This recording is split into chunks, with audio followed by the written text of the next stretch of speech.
தந்தை மகன் தூயாவியாரின் பெயராலே ஆமென்.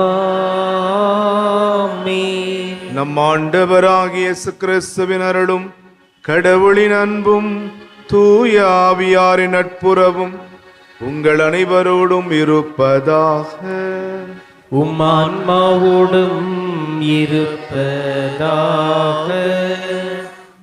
அமெரிக்காவில் புகழ்பெற்ற பேராயர் ஃபுல்டன் ஷீன் அவர்கள் சொல்வார்கள், நாம் தீயவர்கள் என்பதற்காக கடவுள் நம்மை சோதிப்பதில்லை, மாறாக நாம் மனிதர்கள் என்பதற்காக கடவுள் நம்மை சோதிக்கின்றார்.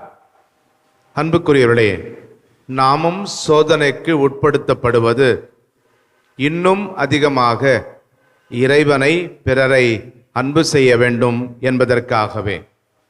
எனவேதான் இயேசு தான் கற்றுக் கொடுத்த ஜெபத்திலே எங்களை சோதனையில் விழவிடாதேயும் என்று ஜெபிக்க கற்றுத்தந்தார். நாம் சோதிக்கப்படுகிற போது அதில் விழுந்து விடாமல் இறைவன் நம்மை காத்தருள வேண்டி மன்றாடுவதோடு இன்னும் இறைவனுக்கு அதிக பிரமாணிக்கமுடன் வாழ அருளை கேட்டு இத்திருப்பலியில் பங்கேற்போம். நம் பாவங்களுக்காக, குற்றம் குறைகளுக்காக இறைவனிடம் மனம் வருந்தி மன்னிப்பு கேட்போம். உள்ளம் நொந்து வருந்தோரை நலமாக்க அனுப்ப பெற்ற ஆண்டவரே இரக்கமாயிரும். ஆண்டவரே இரக்கமாயிரும். எங்கள் பாவங்களுக்காக பலியான கிறிஸ்துவே இரக்கமாயிரும். கிறிஸ்துவே இரக்கமாயிரும். எங்களுக்காக தந்தையிடமென்றும் பரிந்து பேசுகிற ஆண்டவரே இரக்கமாயிரும். ஆண்டவரே இரக்கமாயிரும். எல்லாமல்ல இறைவன் நம்மீது இரக்கம் வைத்து நம் பாவங்களை மன்னித்து நம்மை நிலை வாழ்வுக்கு அழைத்து செல்வாராக. ஆமென். மன்றாடுவோமாக. ஆண்டவரே, உம்முடைய மக்களின் தாழ்மையான வேண்டல்களுக்கு பரிவிரக்கத்துடன் செவிசாய்க்க உம்மை வேண்டுகின்றோம். அதனால் நாங்கள் செய்ய வேண்டியது அறியவும் அறிந்ததை நிறைவேற்றவும் எங்களுக்கு ஆற்றல் அருள்வீராக. எங்கள் ஆண்டவராகிய கிறிஸ்து வழியாக உம்மை மன்றாடுகிறோம். ஆமென். எபிரேயருக்கு எழுதப்பட்ட திருமுகத்திலிருந்து வாசகம். அதிகாரம் 2, இறை வசனங்கள் 14 முதல் 18 முடிய. ஊனும் இரத்தமும் கொண்ட பிள்ளைகளைப் போல் கிறிஸ்துவும் அதே இயல்பில் பங்கு கொண்டார். இவ்வாறு சாவின் மேல் ஆற்றல் கொண்டிருந்த அலகையை சாவின் வழியாகவே அழித்து விட்டார். வாழ்நாள் முழுவதும் சாவு பற்றிய அச்சத்தினால் அடிமைப்பட்டிருந்தவர்களை விடுவித்தார். ஏனெனில் அவர் வானதூதருக்கு துணை நிற்கவில்லை, மாறாக ஆபிரகாமின் வழிமரபினருக்கே துணை நின்றார் என்பது கண்கூடு. ஆதலின் கடவுள் பணியில் அவர் இரக்கமும் நம்பிக்கையும் உள்ள தலைமை குருவாயிருந்து மக்களுடைய பாவங்களுக்கு கழுவாயாகுமாறு எல்லாவற்றிலும் தம் சகோதரர் சகோதரிகளைப் போல் ஆக வேண்டியதாயிற்று. இவ்வாறு தாமே சோதனைக்கு உள்ளாகி துன்பப்பட்டதனால் சோதிக்கப்படுவோருக்கு உதவி செய்ய அவர் வல்லவர். ஆண்டவரின் அருள்வாக்கு. இறைவனுக்கு நன்றி. பதிலுரை பாடல் பல்லவி. ஆண்டவர் தம் உடன்படிக்கையை என்றென்றும் நினைவில் கொள்கின்றார். ஆண்டவர் தம் உடன்படிக்கையை என்றும் நினைவில் கொள்கின்றார். ஆண்டவருக்கு நன்றி செலுத்துங்கள், அவர் தம் பெயரை சொல்லி வழிபடுங்கள், அவர் தம் செயல்களை மக்களினங்கள் அறிய செய்யுங்கள். அவருக்கு பாடல் பாடுங்கள், அவரை புகழ்ந்தேத்துங்கள், அவர் தம் வியத்தகு செயல்கள் அனைத்தையும் எடுத்துரையுங்கள். பல்லவி. ஆண்டவர் தம் உடன்படிக்கையை என்றும் நினைவில் கொள்கின்றார். அவர் தம் திருப்பெயரை மாட்சிப்படுத்துங்கள். ஆண்டவரை தேடுவோரின் இதயம் அக்களிப்பதாக. ஆண்டவரையும் அவரது ஆற்றலையும் தேடுங்கள், அவரது திருமுகத்தை இடையராது நாடுங்கள். பல்லவி. ஆண்டவர் தம் உடன்படிக்கையை என்றும் நினைவில் கொள்கின்றார்.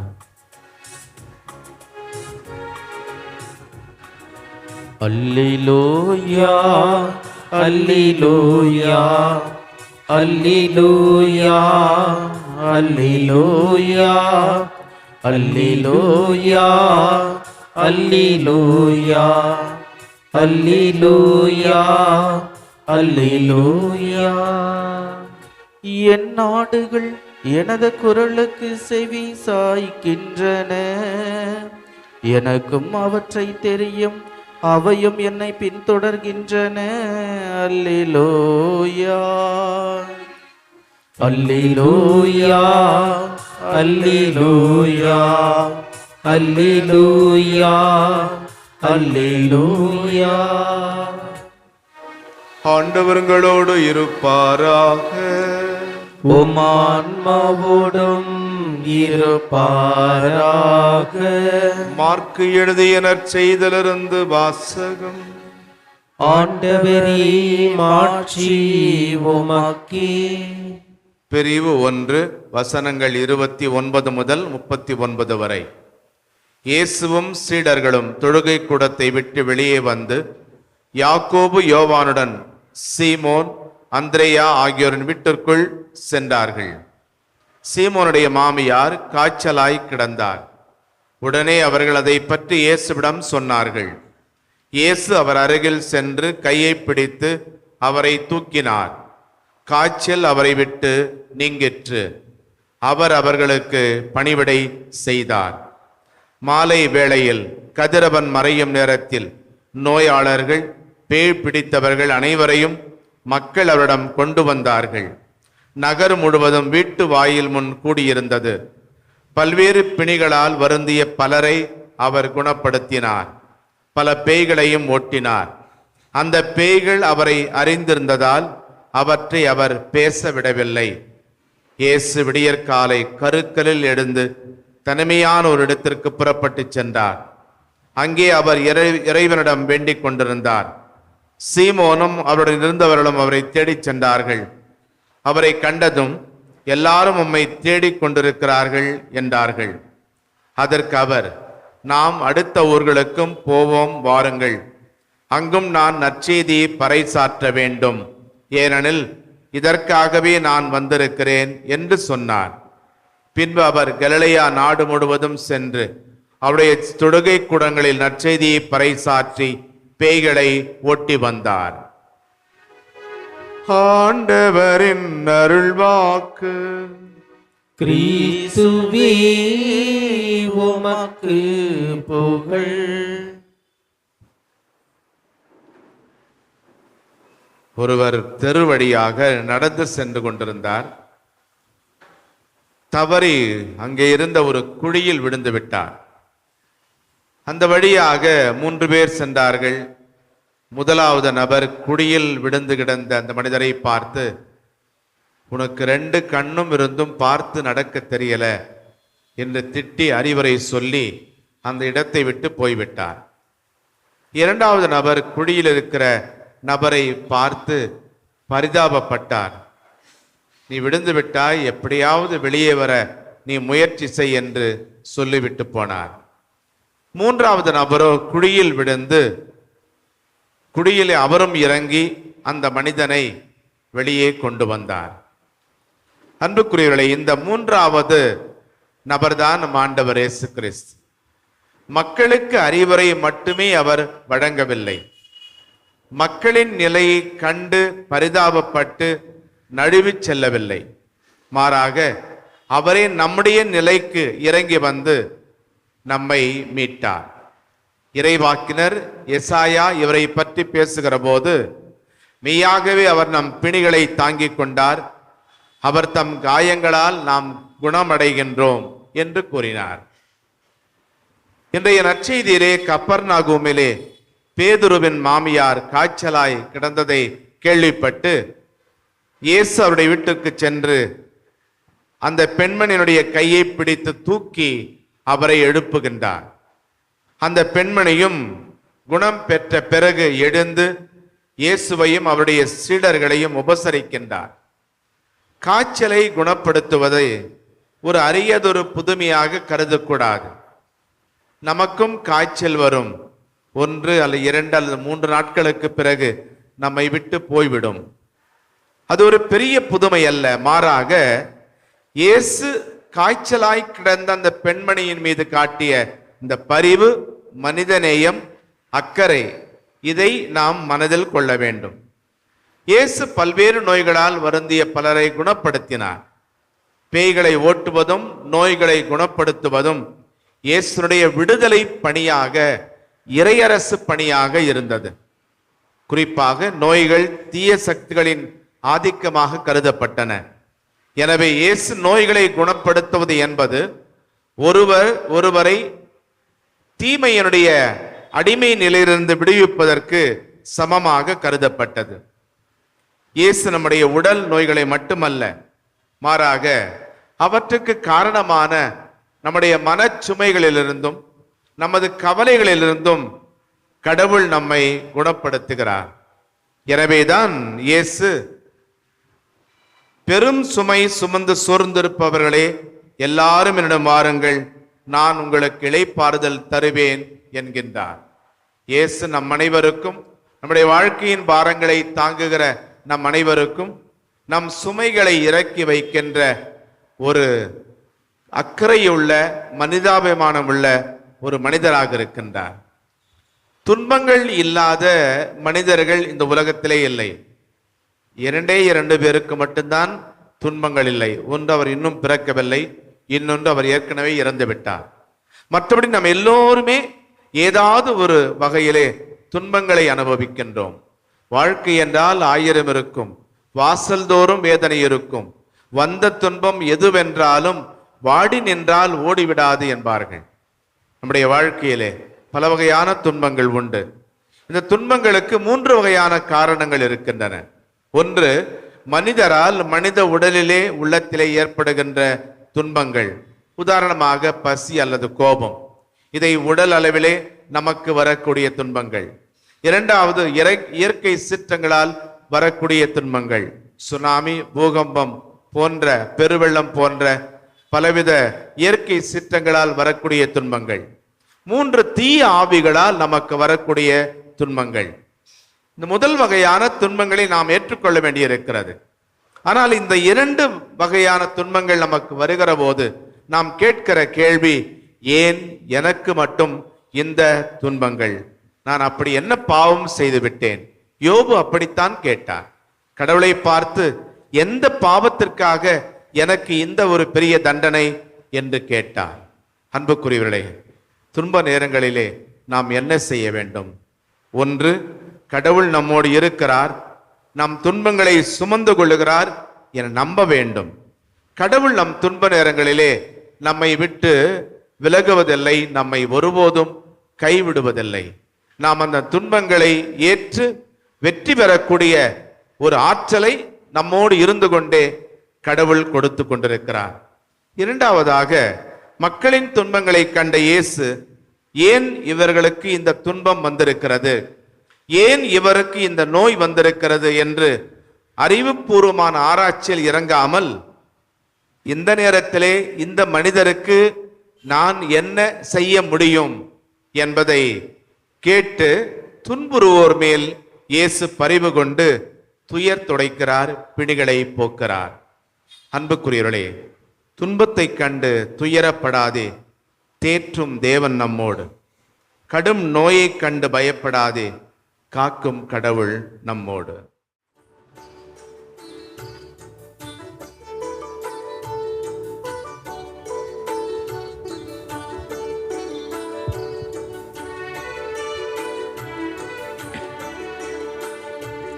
அன்போடு வந்தோ, காணிக்கை தந்தோ, கனிவோடு ஏற்பாய் ஆண்டவரே, கும்பலியோடு சேர்ப்பாய் தூயவனே. அன்போடு வந்தோ, காணிக்கை தந்தோ, கனிவோடு ஏற்பாய் ஆண்டவரே, கும்பலியோடு சேர்ப்பாய் தூயவனே.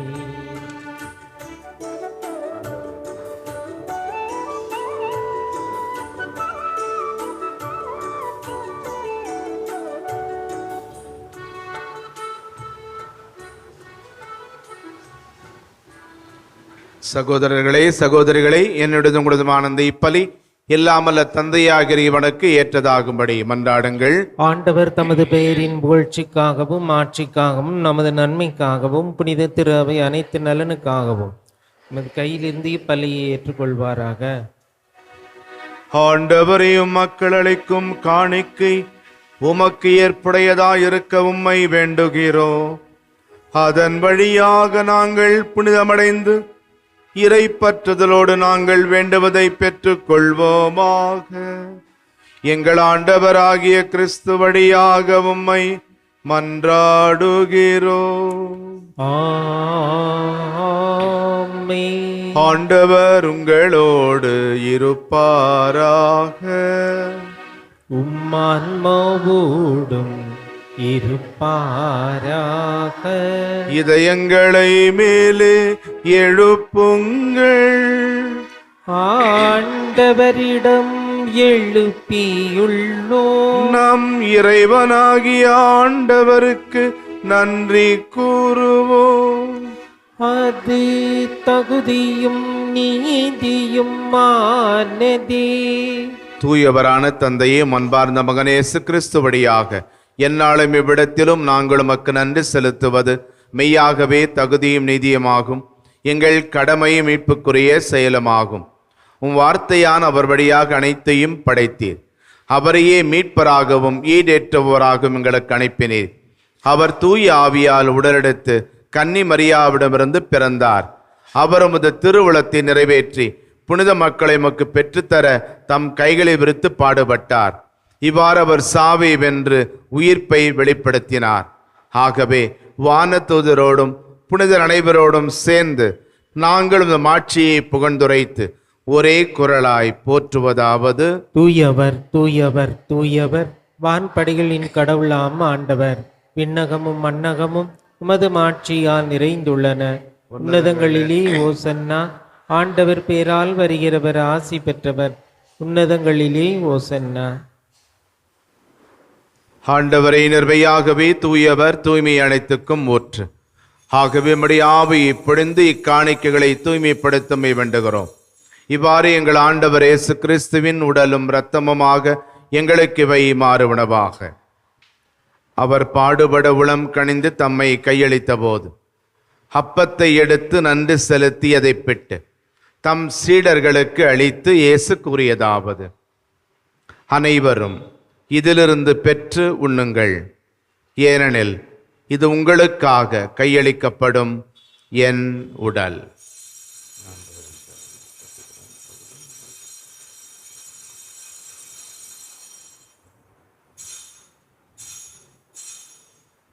அவ்வண்ணமே இரவு விருந்தை அருந்திய பின் திராட்சை ரசம் நிறைந்த கிண்ணத்தையும் எடுத்து மீண்டும் உமக்கு நன்றி கூறி தம் சீடர்களுக்கு அளித்து இயேசு கூறியதாவது: அனைவரும் இதிலிருந்து பெற்று பருகுங்கள். ஏனெனில் இது புதிய நிலையான உடன்படிக்கைக்கு உரிய என் இரத்தத்தின் கிண்ணம். இது பாவ மன்னிப்புக்கென்று உங்களுக்காகவும் பலருக்காகவும் சிந்தப்படும். இதை என் நினைவாக செய்யுங்கள்.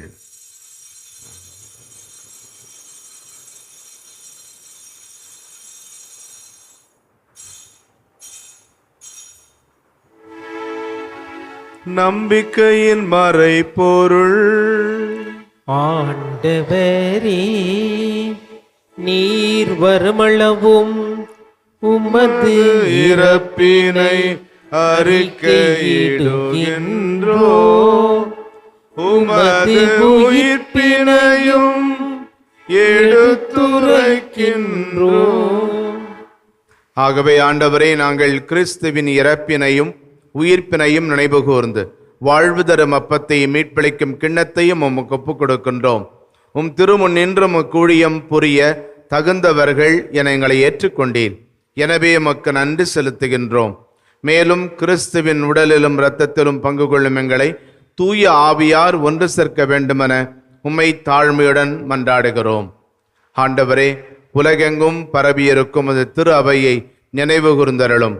எங்கள் திருத்தந்தை பிரான்சிஸ், எங்கள் ஆயர் ஜார்ஜ், எல்லா திருநிலையினர், துறவரத்தார், பொது நிலையினர் ஆகிய அனைவரோடும் உமது திரு அவை அன்பில் நிறைவு பெற செய்தருளும்.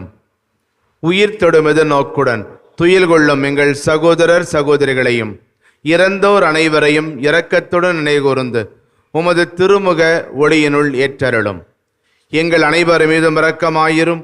கடவுளின் கன்னித்தாயான புனித மரியா, அவருடைய அன்பு கணவரான புனித யோசேப்பு, புனித திருத்தூதர்கள், இவ்வுலகில் நமக்கு உகந்தவராயிருந்தோராகிய புனிதர் அனைவருடனும் நாங்கள் நிலை வாழ்வில் பங்கு கொள்ளும் தகுதி பெற்று திருமகன் இயேசு கிறிஸ்து வழியாக உம்மை புகழ்ந்தேத்தும் வரமருள உம்மை மன்றாடுகிறோம்.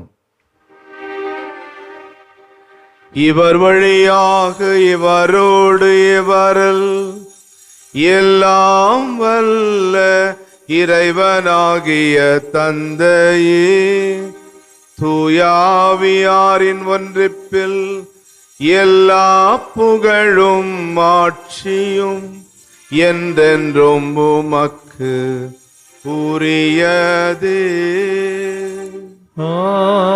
ஆமீன் ஆமீன் ஆமீன்.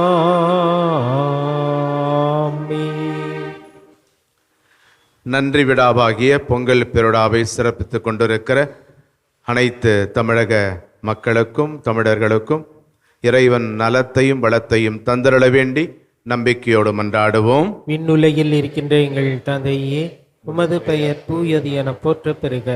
உமது ஆட்சி வருக. உமது திருவுளம் விண்ணுலகில் நிறைவேறுவது போல மண்ணுலகிலும் நிறைவேறுக. எங்கள் அன்றாட உணவை இன்று எங்களுக்கு தாரும். எங்களுக்கு எதிராக குற்றம் செய்வோரை நாங்கள் மன்னிப்பது போல எங்கள் குற்றங்களையும் மன்னியும். எங்களை சோதனைக்கு உட்படுத்தாதேயும், தீமையிலிருந்து எங்களை விடுவித்தருளும். ஆண்டவரே, தீமை அனைத்திலிருந்தும் எங்களை விடுவித்து எங்கள் வாழ்நாளில் அமைதியை கனிவுடன் அருளம் மன்றாடுகிறோம். உமது இரக்கத்தின் உதவியால் நாங்கள் பாவத்திலிருந்து எப்போதும் விடுதலை பெற்று யாதொரு கலக்கமும் இன்றி நலமாயிருப்போமாக.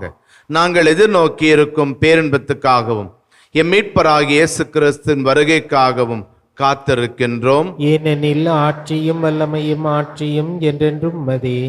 ஆண்டவரே இயேசு கிறிஸ்துவே, அமைதியை உங்களுக்கு விட்டு செல்கின்றேன், என் அமைதியை உங்களுக்கு அளிக்கின்றேன் என்றும் திருத்துதர்களுக்கு மொழிந்தீரே.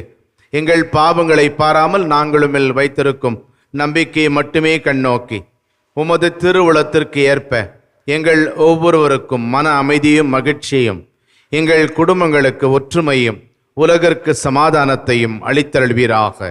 என்றென்றும் வாழ்ந்து ஆட்சி செய்கின்றவர் நீரே. ஆமீன்.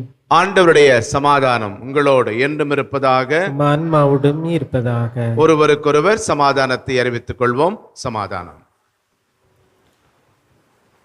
உலகின் பாவங்களை போக்கும் இறைவனின் செம்மறியே, எங்கள் மேல் இரக்கமாயிரும். உலகின் பாவங்களை போக்கும் இறைவனின் செம்மறியே, எங்கள் மேல் இரக்கமாயிரும். உலகின் பாவங்களை போக்கும் இறைவனின் செம்மறியே, எங்களுக்கு அமைதியை அளித்தருளும். இதோ இறைவனின் செம்மறி, இதோ உலகின் பாவங்களை போக்குகின்றவர், நம் நோய்களை சுமந்து கொண்டவர், நம் பிணிகளை ஏற்றுக்கொண்டவர் இவர். இவரை உணவாக உண்ண இன்று அழைக்கப்பட்டிருக்கும் நாம் பேறு பெற்றவர்கள். ஆண்டவரே, நீர் என் இல்லத்தில் எழுந்திருள்ள நான் தகுதியற்றவன். ஆனால் ஒரு வார்த்தை மட்டும் சொல்லியருளும், எனது ஆன்மா நலமடையும். மன்றாடுவோமாக. எல்லாம் வல்ல இறைவா, உம்மை பணிவுடன் வேண்டுகின்றோம். அதனால் உம்மருள் அடையாளங்களால் புத்துயிர் பெற்ற நாங்கள் உமக்கு ஏற்புடைய வாழ்வா பணிபுரிய கனிவுடன் எங்களுக்கு அருள்வீராக. எங்கள் ஆண்டவராகிய கிறிஸ்து வழியாக உம்மை மன்றாடுகிறோம். ஆண்டவர்களோடு இருப்பாராக. ஆன்மாவோடும் இருப்பாராக. எல்லாம் வல்ல இறைவன் தந்தை மகன் தூயாவியார் உங்களுக்கு ஆசி வழங்குவாராக. ஆமென். கிறிஸ்துவின் அன்பில் சென்று வாழுங்கள். இறைவனுக்கு நன்றி.